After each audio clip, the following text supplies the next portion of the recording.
Assalamualaikum warahmatullahi wabarakatuh. Selamat siang semuanya, perkenalkan kami dari kelompok 9 yang beranggotakan saya, Suci Maranggraini, dan rekan saya, Latifah Indah Mutiara Sani.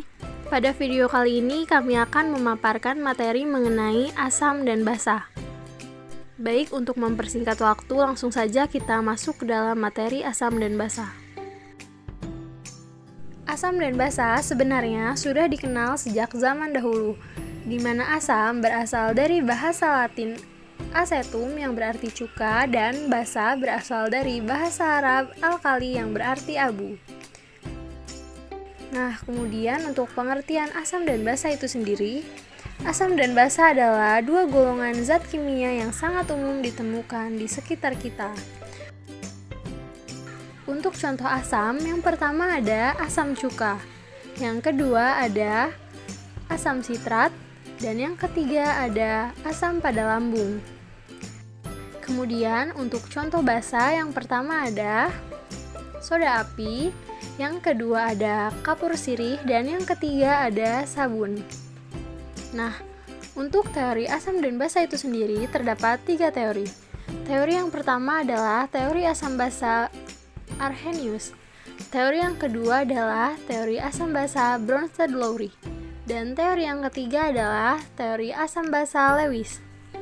Selanjutnya teori yang pertama, teori asam basa Arrhenius atau teori yang dikemukakan oleh Svante August Arrhenius pada tahun 1884. Arrhenius adalah seorang ilmuwan kimia dari Swedia yang berhasil mengemukakan konsep asam dan basa yang dapat diterima sampai saat ini, di mana konsepnya dikenal dengan teori asam basa Arrhenius. Nah, menurut Arrhenius, asam adalah senyawa yang melepaskan ion hidronium atau H3O+ saat dilarutkan dalam air, dan basa adalah senyawa yang melepaskan ion hidroksida atau OH- saat dilarutkan dalam air. Kemudian, ionisasi yang terjadi dalam air dapat dirumuskan sebagai H2Z menjadi XH+ ditambah ZX-. Jumlah ion H+ yang dapat dihasilkan oleh satu molekul asam disebut valensi asam. Ion negatif yang terbentuk dari asam setelah melepaskan ion H+ disebut anion sisa asam. Sebagai contohnya, ada asam klorida atau HCl yang dilarutkan dalam air melepaskan ion hidronium dengan reaksi HCl ditambah H2O menghasilkan H3O ditambah Cl-. Selanjutnya, untuk mempermudahkan dalam pembahasannya, biasanya H+ sebagai kependekan dari ion hidronium dan penghilang molekul air yang melarutkan senyawa tersebut. Sehingga reaksi ini dapat dituliskan menjadi HCl menghasilkan H+ ditambah Cl-. Dapat diketahui valensi asamnya berjumlah 1 dan anion sisa asamnya adalah Cl-. Untuk contoh lainnya adalah contoh asam sulfat atau H2SO4 yang juga menghasilkan ion hidronium ketika dilarutkan dalam air. Dengan reaksi H2SO4 ditambah 2H2O menghasilkan 2H3O+ ditambah SO4 2-. Atau dapat disederhanakan menjadi H2SO4 terurai menjadi 2H+ ditambah SO4 2-. Dengan reaksi tersebut menghasilkan 2 valensi asam dan anion sisa asamnya adalah SO4 2-. Selanjutnya ada tabel contoh asam Arrhenius, di mana untuk rumus asam HCl namanya adalah asam klorida. Dengan reaksi asam, HCl terurai menjadi H+ ditambah Cl-. Kemudian ada CH3COOH dengan nama asam asetat atau cuka, di mana reaksi asamnya adalah CH3COOH terurai menjadi H+ ditambah CH3COO-. Kemudian ada H2SO4 dengan nama asam asam sulfat dan memiliki reaksi asam H2SO4 terurai menjadi 2H+ ditambah SO4 2-. Kemudian ada H3PO4 dengan nama asam asam fosfat dan reaksi asamnya H3PO4 terurai menjadi 3H+ ditambah PO4 3-. Selanjutnya ada jenis-jenis asam. Yang pertama ada monoprotik, di mana monoprotik ini menghasilkan 1H+. Dengan contoh reaksi asam, HCl terurai menjadi H+ ditambah Cl- dan HNO terurai menjadi H+ ditambah NO3-. Kemudian ada jenis asam diprotik atau yang menghasilkan 2H+. Dengan contoh reaksi H2SO4 terurai menjadi 2H+ ditambah SO4 2-. Dan juga H2S yang terurai menjadi 2H+ ditambah S 2-. Kemudian jenis asam yang ketiga, yaitu jenis asam triprotik, di mana jenis asam ini menghasilkan 3H+. Dengan contoh reaksinya H3PO4 terurai menjadi 3H+ ditambah PO4 3-. Dan H3ASO3 terurai menjadi 3H+ ditambah ASO3 3-. Selanjutnya ada basa arrhenius, di mana hidroksida logam yang terurai di dalam air direaksikan seperti MOHX terurai menjadi MX+ ditambah XOH-, di mana jumlah ion OH- yang dapat dilepaskan oleh satu molekul basa disebut valensi basa, dan ion positif yang terbentuk dari basa setelah melepaskan ion OH- disebut kation sisa asam.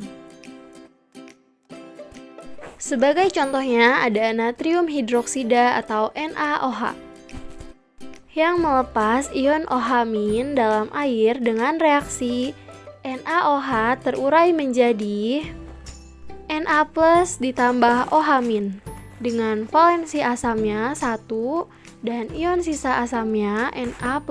Kemudian contoh lainnya adalah barium hidroksida atau BaOH2 yang dalam air juga melepaskan ion OH- dengan reaksi BaOH2 yang menghasilkan 2 OH- ditambah Ba2+ dengan valensi asam 2 dan ion sisa asam Ba2+.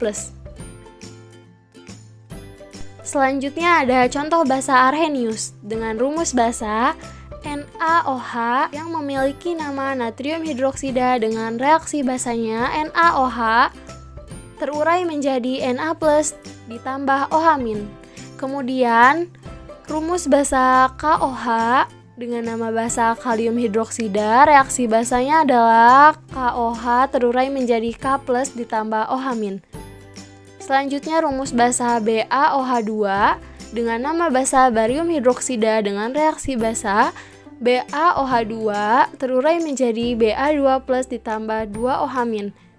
Kemudian ada AlOH3 dengan nama basa aluminium hidroksida dengan reaksi basa AlOH3 terurai menjadi Al3+ ditambah 3 OH-. Selanjutnya ada jenis-jenis basa. Jenis basa yang pertama adalah monohidroksi atau basa yang menghasilkan 1 OH-. Contoh reaksinya adalah NaOH terurai menjadi Na+ ditambah OH-. Kemudian KOH terurai menjadi K+ ditambah OH-. Jenis basa yang kedua adalah dihidroksi atau basa yang menghasilkan 2 OH-. Contoh reaksinya adalah BaOH2 terurai menjadi Ba2+ ditambah 2 OH- dan MgOH2 terurai menjadi Mg2+ ditambah 2 OH-.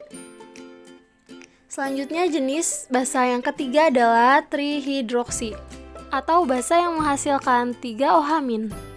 Contoh reaksinya adalah AlOH3 terurai menjadi Al3+ ditambah 3 OH- dan FeOH3 terurai menjadi Fe3+ ditambah 3 OH-. Selanjutnya adalah kelemahan teori asam basa Arrhenius. Kelemahannya yaitu hanya berlaku untuk senyawa yang dilarutkan di dalam air saja, dan juga tidak dapat menjelaskan sifat asam dan basa yang tidak melalui pembentukan ion H+ atau OH-. Nah, kelemahan ini kemudian disempurnakan oleh teori asam basa lainnya. Selanjutnya adalah teori asam basa Bronsted-Lowry, yaitu teori yang dikemukakan oleh Johannes Nicolaus Bronsted dan Thomas Martin Lowry pada tahun 1923. Menurut teori asam basa Bronsted-Lowry, konsep asam basa berdasarkan serah terima proton H+. Nah, menurut teori asam basa Bronsted-Lowry, asam adalah spesies yang memberikan donor proton H+, dan basa adalah spesies yang menerima atau aseptor proton H+. Nah, dalam teori ini, suatu asam setelah melepas satu proton akan membentuk spesies yang disebut dengan basa konjugasi. Sedangkan basa yang telah menerima proton kemudian membentuk spesies yang kita sebut dengan asam konjugasi. Sehingga kemudian dikenal dengan istilah pasangan asam basa konjugasi. Kemudian, untuk menentukan pasangan asam dan basa konjugasi dalam suatu reaksi, mari kita perhatikan reaksi berikut. Pada reaksi ini, HF ditambah H2O menghasilkan H3O+ ditambah F-. Nah, spesies yang merupakan pasangan asam basa konjugasi satu sama lain adalah spesies yang mirip dan hanya berbeda jumlah hidrogennya saja. Untuk reaksi ini, maka HF berpasangan dengan F- dan H2O berpasangan dengan H3O+.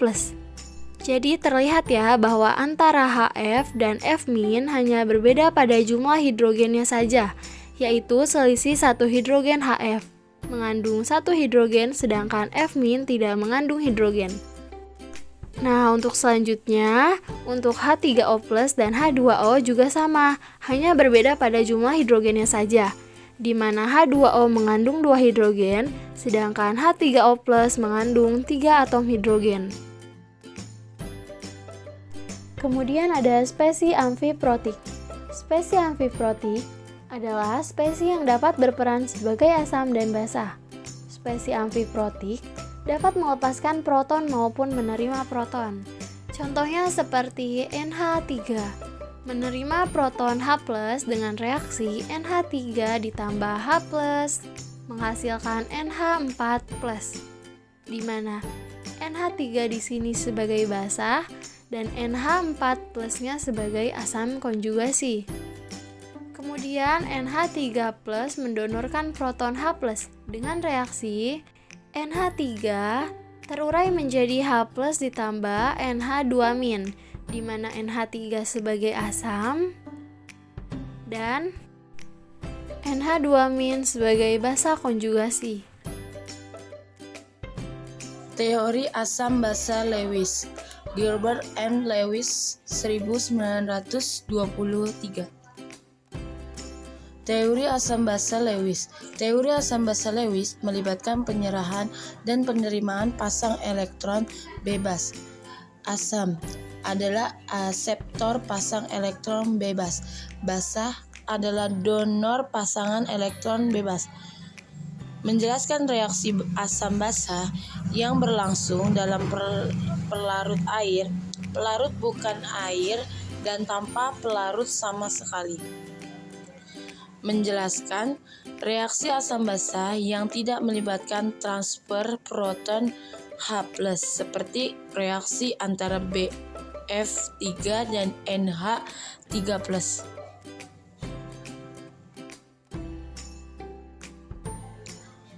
Perhatikan reaksi NH3 dan BF3 membentuk NH3BF3. Berikut ini untuk NH3 rumus strukturnya dapat kita gambar sebagai berikut, dan terlihat bahwa atom pusatnya yaitu neutron memiliki pasangan elektron bebas. Kemudian untuk BF3, rumus strukturnya dapat kita gambar sebagai berikut, di mana atom B sebagai atom pusatnya tidak memiliki pasangan elektron bebas.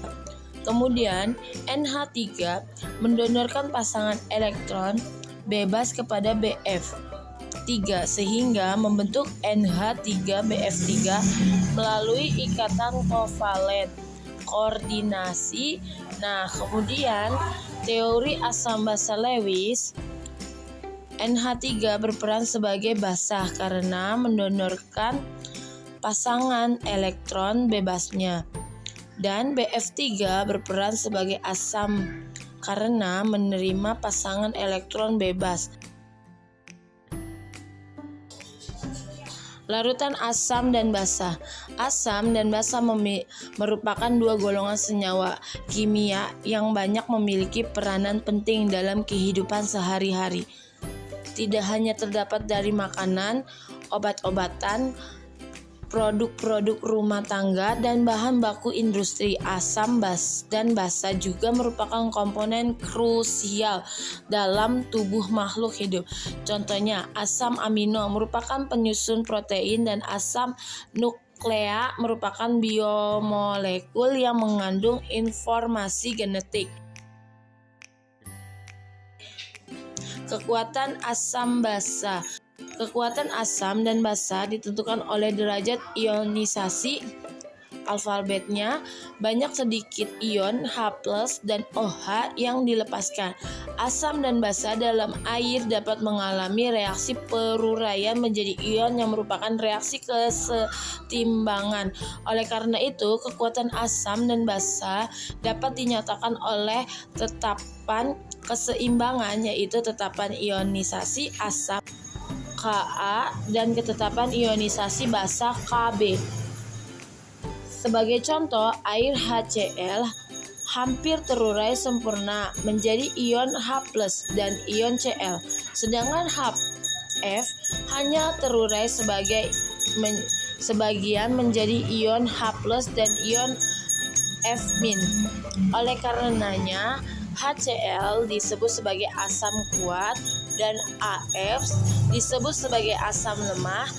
Demikian juga dalam air NaOH hampir terurai sempurna menjadi ion Na+ dan ion OH-, sedangkan NH3 hanya terurai sebagai menjadi ion NH4+ dan ion OH-, dan NaOH disebut sebagai basa kuat dan NH3 disebut sebagai basa lemah. Asam kuat, asam lemah. Asam kuat itu rumusnya HCl, namanya itu asam klorida. Rumusnya HBr, itu asam bromida namanya. Rumus kimia HI namanya asam yodida. Rumus kimia HNO3 namanya asam nitrat. Nah, rumus kimia H2SO4 namanya asam sulfat. Nama rumus kimia HClO3 itu namanya asam klorat. Rumus kimia HClO4 namanya asam perklorat. Asam lemah, rumus kimianya HF namanya asam klorida. HCN asam sianida. CH3COOH asam asetat. H2S asam sulfida. H2CO3 asam karbonat. H2SO3 asam sulfit. H3PO4 asam fosfar. Basa kuat, basa lemah. Rumus kimia LiOH namanya itu litium hidrosida. NaOH natrium hidrosida. KOH namanya kalium hidroksida. CaOH 2 kalsium hidroksida. RbOH rubidium hidrosida, CSOH calcium hidrosida, BaOH 2 barium hidrosida. Basa lemah, rumus kimia NH3, namanya itu amonia, AiOH3 aluminium hidrosida, FeOH 2 besi 2 hidrosida, CH3 2 NH dimetilamina, NHO NH4OH hidroksiamin, FeOH 3 besi 3 hidroksida. Tetapan ionisasi asam Ka. Secara umum, reaksi keseimbangan larutan asam AH dalam air dapat ditulis sebagai AH Aki sama dengan H plus Aki plus amin Aki. Tatapan ionisasi asam Ka dapat dirumuskan sebagai berikut. Ka sama dengan H plus dikali amin per Ha. Asam kuat adalah senyawa asam yang dalam larutannya terion dan seluruhnya menjadi ion-ionnya. Aki H plus Aki plus amin Aki. Contohnya HCl, NHO3, H2SO4, HBr. H plus sama dengan H plus AH atau H plus sama dengan valensi asam plus M, dengan X plus valensi asam, M konsentrasi asam. Asam lemah adalah senyawa asam yang dalam larutannya hanya sedikit terionisasi menjadi ion-ionnya. Haki sama dengan H plus Aki ditambah amin Aki. Contohnya CH3COOH, N2SO3, HCnHm. Rumus Hb sama dengan H plus per Ha. H plus pangkat 2 sama dengan KaHa. H plus sama dengan akar Ka dikali Ha. H plus sama dengan Ha dikali A, dengan X tetapan ionisasi asam. Tatapan ionisasi basa Kb. Secara umum, reaksi keseimbangan larutan basa LOH dalam air dapat ditulis sebagai berikut. LOH Aki sama dengan L plus Aki ditambah OH min Aki. Tatapan ionisasi basa Kb dapat dirumuskan sebagai berikut. Kb sama dengan L plus OH min per L. Basa kuat adalah senyawa basa yang dalam larutannya terion, seluruhnya menjadi ion-ionnya. M buka kurung OH tutup kurung dikali buka kurung Aki tutup kurung sama dengan MX plus buka kurung Aki ditambah XOH min Aki. Contohnya LiOH, NaOH, KOH. OH min sama dengan X dikali M OH 2 atau OH min sama dengan valensi basa dikali M. Basa lemah adalah senyawa basa yang dalam larutannya hanya sedikit terionisasi menjadi ion-ionnya. MOH dikali Aki sama dengan NX plus Aki ditambah X OH min Aki. Contohnya NH3 FeOH2 NH2OH Ai OH3 NH4OH. Contoh rumus OH min sama dengan MOH dikali A. Kb sama dengan M min dikali OH min per M OH. Contoh rumus Kb sama dengan OH min pangkat 2 per M OH. OH min pangkat 2 sama dengan Kb M dikali OH. OH min sama dengan akar dari Kb dikali M OH. Derajat kesamaan pH. Konsep pH untuk menyatakan tingkat atau derajat keasaman suatu larutan pada tahun 1990 10. Seorang ahli dari Denmark, Søren Leutis Sørensen, yang memperkenalkan suatu bilangan sederhana. Bilangan ini diperoleh dari hasil logaritma konsentrasi H+. Bilangan yang sederhana, bilangan ini diperoleh dari hasil logaritma konsentrasi H+. Skala pH analog dengan pH sama dengan min log H+. Analog dengan di atas, maka pOH sama dengan min log OH min. Sedangkan hubungan antara pH dan pOH adalah Ka sama dengan K plus OH min. Min log Ka sama dengan min log H plus ditambah min log OH min. pK, pH plus pOH. Pada suhu 25 derajat, pK sama dengan pH plus pOH sama dengan 14. Larutan bersifat netral jika H plus sama dengan OH min atau pH sama dengan pOH sama dengan 7. Larutan bersifat asam jika H plus lebih dari OH min atau pH kurang dari 7. Larutan bersifat basa jika H plus kurang dari OH min atau pH-nya lebih dari 7. Karena pH dan konsentrasi ion H+ dihubungkan dengan tanda negatif, maka makin besar konsentrasi ion H+, makin kecil pH.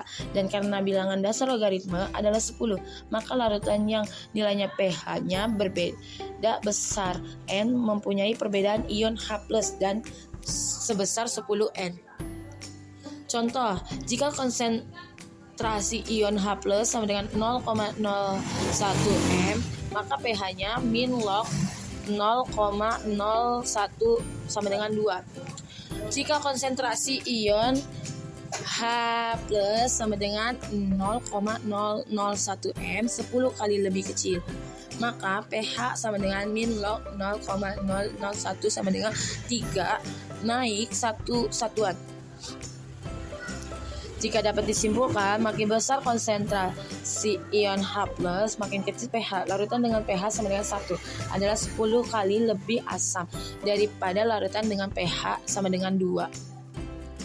Sifat-sifat larutan asam: 1. Mempunyai rasa masam. 2. Bersifat korosif. 3. Dapat mengubah lakmus biru menjadi merah. 4. Dapat menetralkan basa. 5. Dapat menghantarkan arus listrik.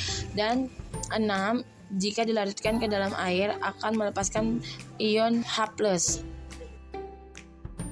Sifat-sifat larutan basa: 1. Terasa licin jika terkena kulit, tidak untuk dicoba di kulit, berbahaya. 2. Dapat mengubah lakmus merah menjadi biru. 3. Dapat menetralkan asam. 4. Dapat menghantarkan arus listrik basah kuat. Sekian materi yang dapat kami sampaikan. Semoga materi ini dapat bermanfaat. Kurang lebihnya mohon dimaafkan. Terima kasih. Wassalamualaikum warahmatullahi wabarakatuh.